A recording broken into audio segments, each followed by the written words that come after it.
Hey everyone, GuardianE here with another live reaction and first impression video for Fire Emblem Heroes, and today we're getting the reveal of the next legendary hero to get introduced into the game in just a few short days.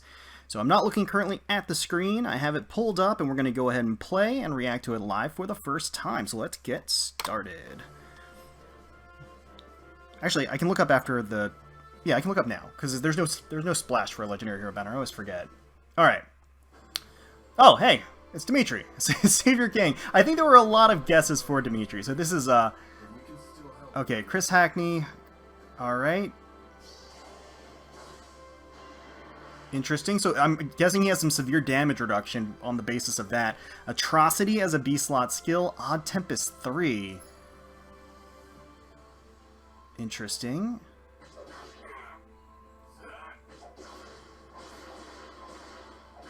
Oh wow, that combo is sick. Nice. Alright, he's got a debuff going.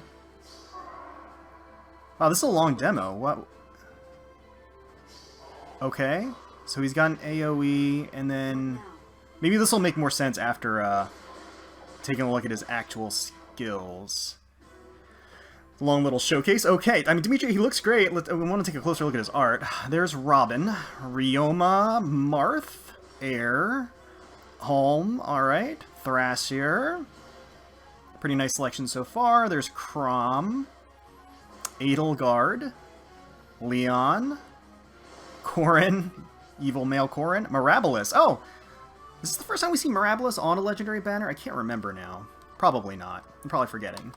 So, starting on the 30th of October all the way until the 5th of November, so a solid week as these legendary slash mythic heroes tend to be.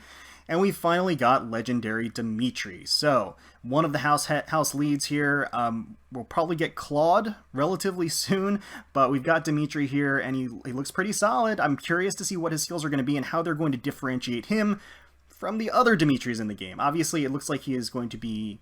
Was it infantry? I think he was infantry. We're going to take a closer look regardless. But clearly he's blue. All the Dimitris are blue.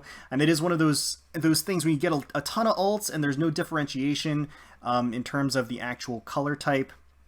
But you know, there are definitely other ways to differentiate them as a character, even if they have the same weapon and the same movement type. So we'll just have to see. I'll reserve judgment on that. But he is the blue of the banner. So let's go ahead and rewind, take a closer look at his art, and take a closer look at his skills to see if how they did with him, and if he's worth summoning for. Alright, so we've got the Savior King Dimitri here. I mean, he looks fierce here, and he is in the all-black armor rather than to somewhat differentiate himself, certainly from his Brave version.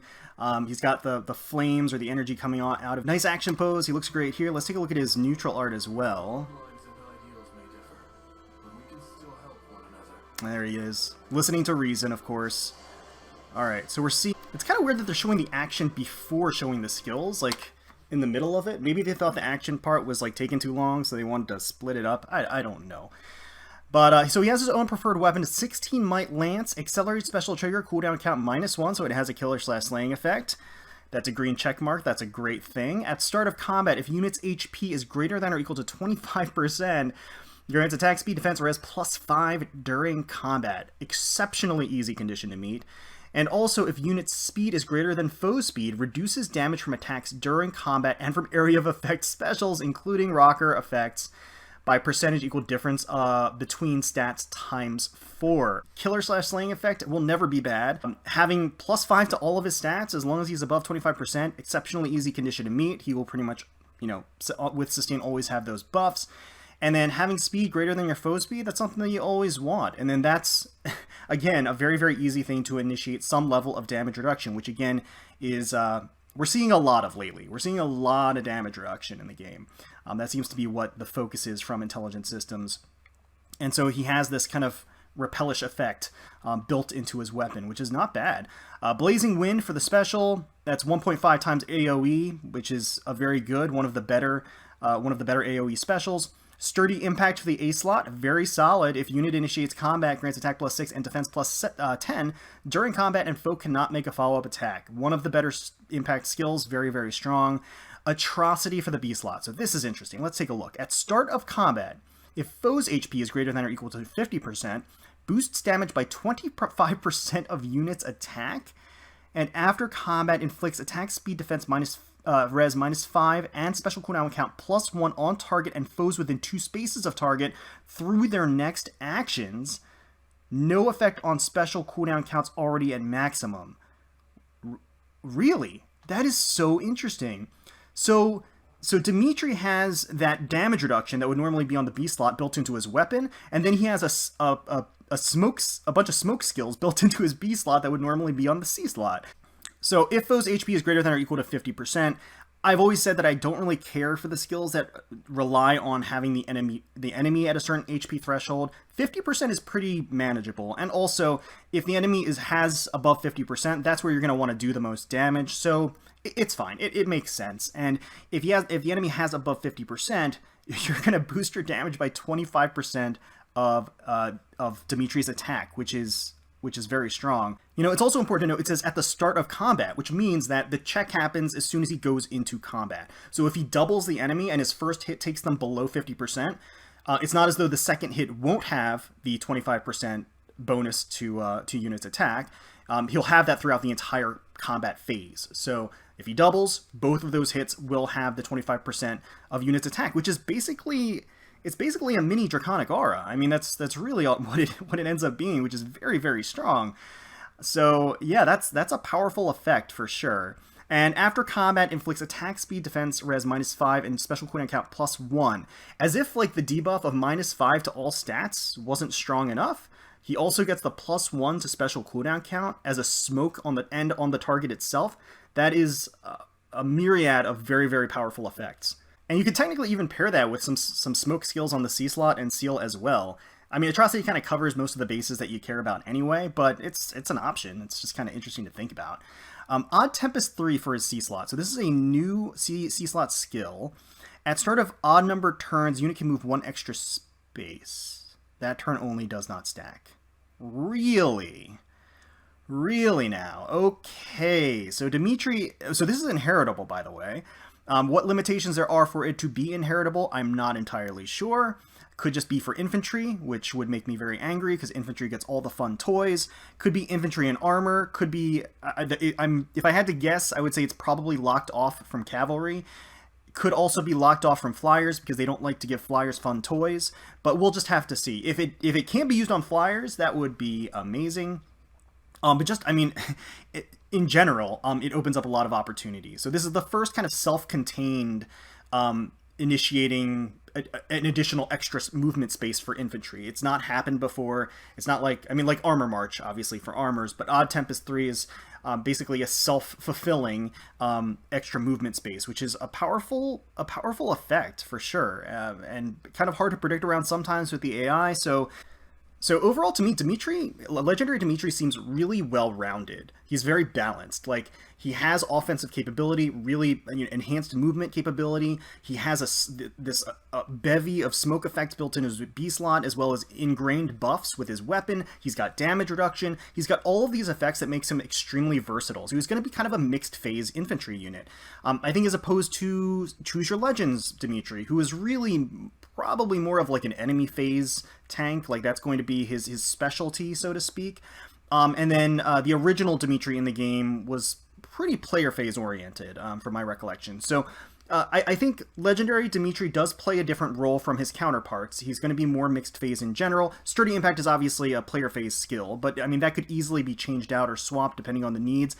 And then he has, again, the enhanced mobility, so he's got a lot going for him, for sure, and he's got a lot to watch out for, because he's going to be doing a ton of damage just based upon having a built-in mini Draconic Aura every time he attacks into a unit that has relatively, that isn't at low health, essentially. So he's got some good stuff going for him here. Let's keep going. Alright, so here, and he's got that sick animation, too, that I want to watch again. Here he goes. And boom, boom, boom, boom. Alright. Very nice. And so is this where they're showing the additional movement tile, I guess? Yeah, that's got to be what they were trying to show here. Okay, that makes sense.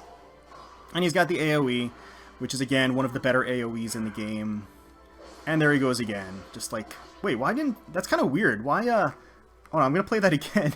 Why did the red mage is just, like, not moving when he's being attacked like this? We should probably fix that. Anyway.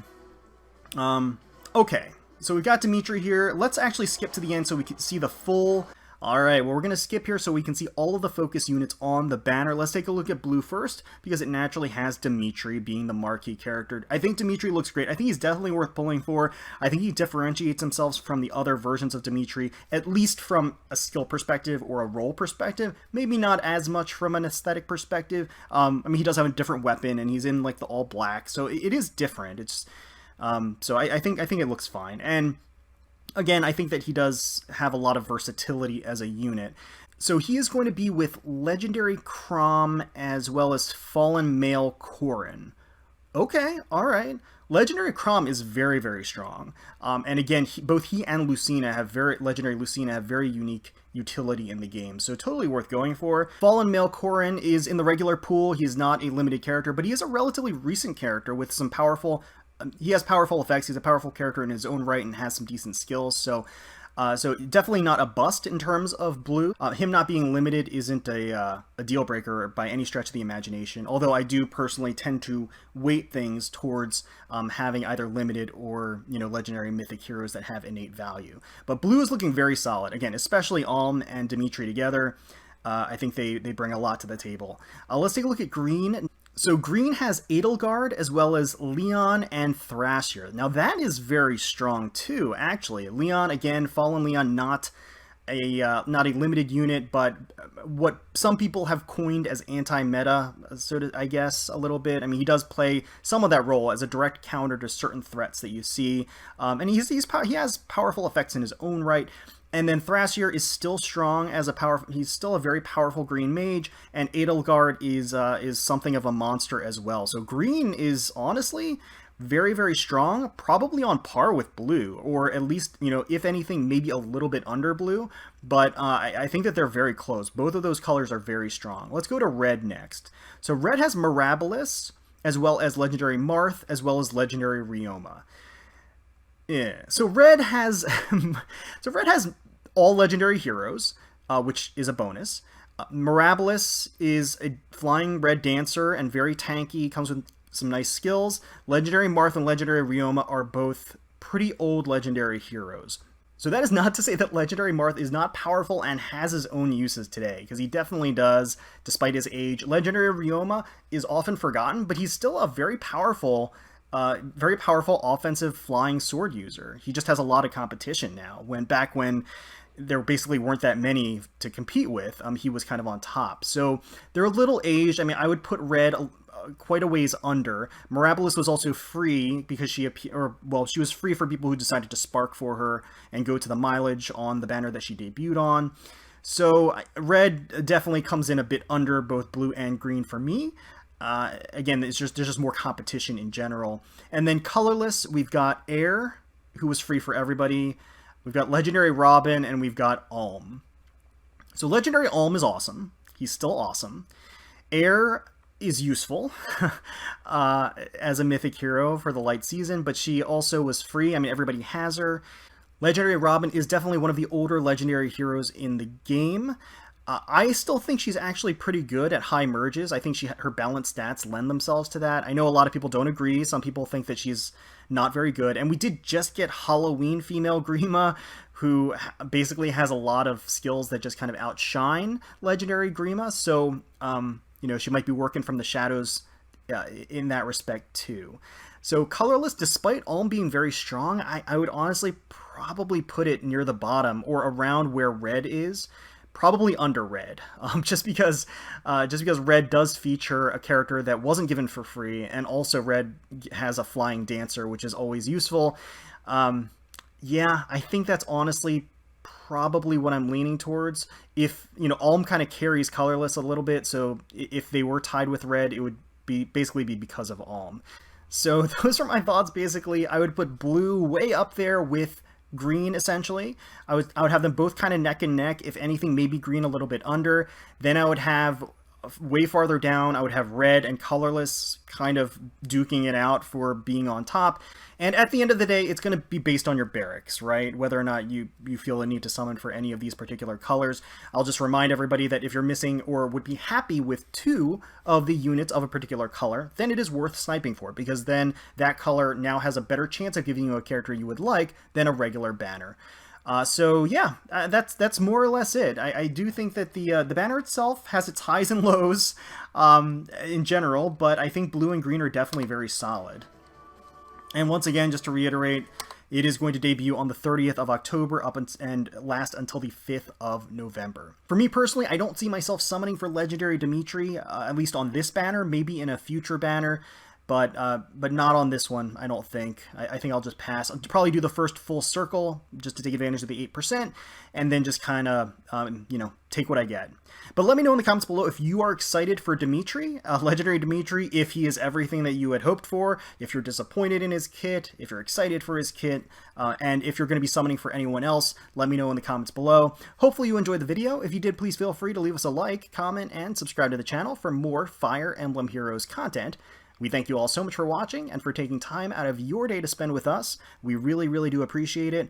Certainly hoping you're all staying safe, healthy, secure, and united out there, and wishing the very, very best for you, your family, and your friends. And until next time, let's protect those skies.